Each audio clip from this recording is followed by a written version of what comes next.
Good day, my fellow builders. I am your host, The Build Bear, and welcome to my channel. So this time I'm working on, this build was the actual Hyaku Shiki 2.0 Master Grade. This was a gift from my best friend of almost 30 years. He gave it to me approximately 2 years ago, and it's been sitting in my backlog ever since, so I figured I might as well just, get to it finally. So I treat my builds like my workouts. I usually start off with the back. The backpack is usually probably the most interesting aspect of building a model kit for me. And then, this one was a little tricky to do because the thrusters were not your typical thrusters. They were recessed into the body, into the body of the backpack itself. So that took a little bit more finagling than I was prepared for, but I was able to do it. And the results came out great. I really enjoyed the process of building the backpack.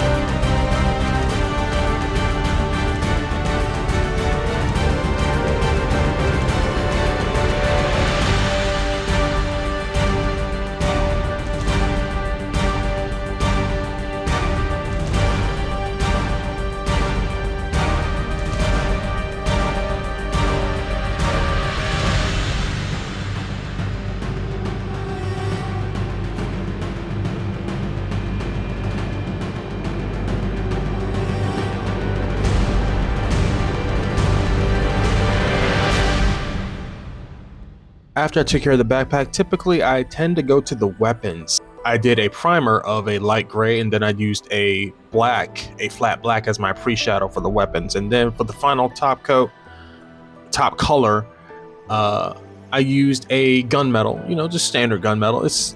It brings a like a depth feel to it.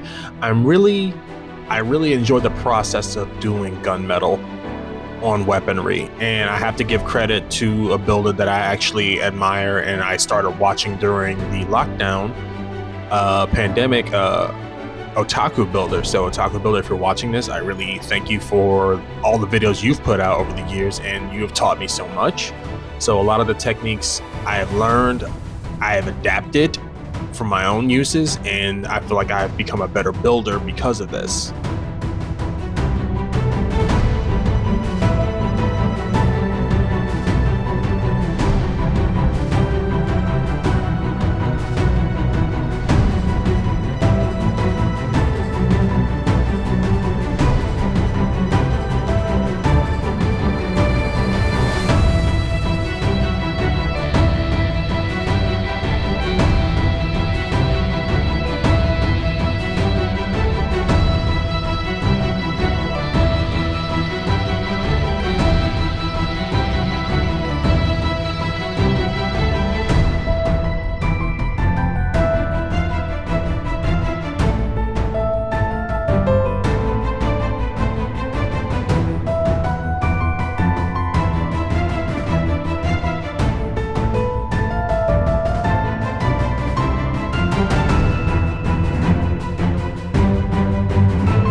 Now here comes the main body. The main body was actually probably the easiest part to in terms of customize. I wanted to actually update the paint scheme. Now, if you look at the Hyaku Shiki 2.0, it's got like this, how should we say, this flat brushed gold finish, which is pretty cool, I thought, but I'm just like, it's a little, it was a little too flat for my liking. So I decided to, why not, instead of have it all gold, why don't I enhance it with a little bit of kind of a platinum to kind of break up the gold, break up the monotony of the gold, and I feel like it turned out great. So what I ended up doing was taking all of the parts, all the gold parts, priming them with a black primer, and then going on with the pure gold and then a pale gold, and that worked out great. After that, I switched gears and went back to wiring and focusing on the LEDs for the leg thrusters. Now, this was probably the hardest thing to light up. I say that because the thrusters, I had this idea where I wanted to actually put in some mesh, some wire mesh, to kind of break up the monotony, break up the intensity of the LEDs coming through from the leg thrusters. And it didn't work out too well. There was just not enough space. Even if I did the math, I did the calculations, basically, if I had done that, it would have caused more problems down the road, and then I would have had to get another kit, which wouldn't have been a problem, except that my wife has actually banned me from getting any more kits because my backlog is already ridiculous. I mean, I've got, another 12, 13 kits to build, including a perfect grade, which I will be getting to down the road. I won't tell you which one it is, but yeah, I can't get any more until my backlog is complete. But yeah, here it is. I was not able to do the mesh, so I had to use tracing paper to kind of diffuse it so that it looks consistent, but that also gives the overall effect that I want.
Now, out of this whole process, I have to say that the construction of the action base was probably my favorite part of this kit.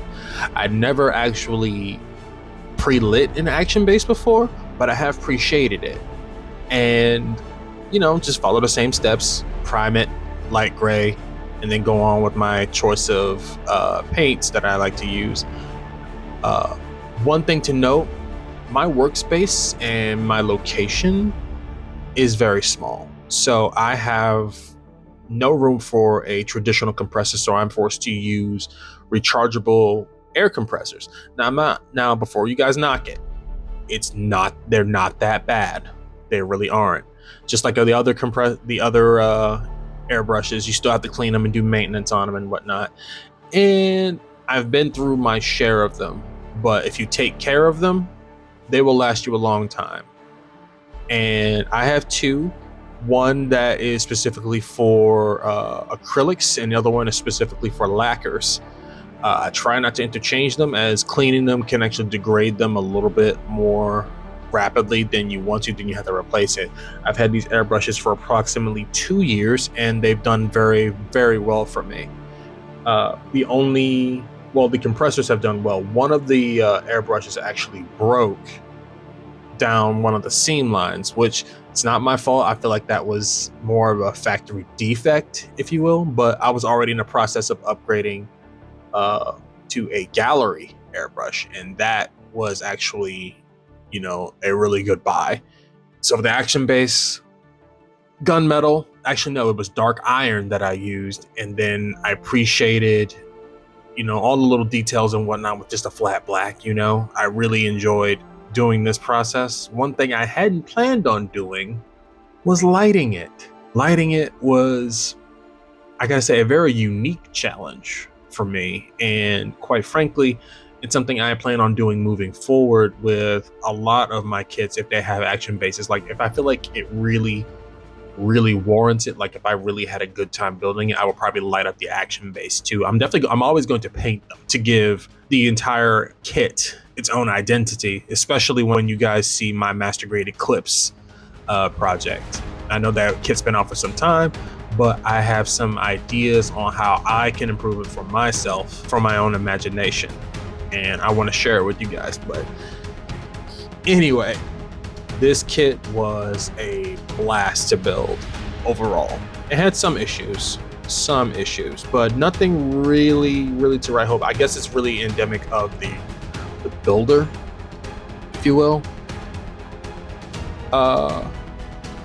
Just some of the leg parts were a little bit loose, and that's fine. A little tightening up with the paint and or a little bit of glue here and there. It doesn't hurt. It doesn't hurt it at all, honestly. And even when I put the LEDs in the legs, I still have full range of articulation in the legs. I won't be bending the legs backward like you can, because if you've read the comics, if you've read the manga, the Hyaku Shiki is actually the predecessor suit to the Delta Gundam. And the Delta Gundam is a transforming mobile suit. But since in the manga it could not transform properly, they just left certain parts of the transformation in there and then just made it a standard mobile suit. And that's fine, but I won't be doing that. But I just have to say thank you guys to the new subscribers that I've gotten over the past few months, and thank you for just tuning in. I really appreciate it. There will be more builds coming. And stick around at the very end. There's going to be a post-credit scene, if you will, of what my next build is going to be. And this one's kind of dear to my heart.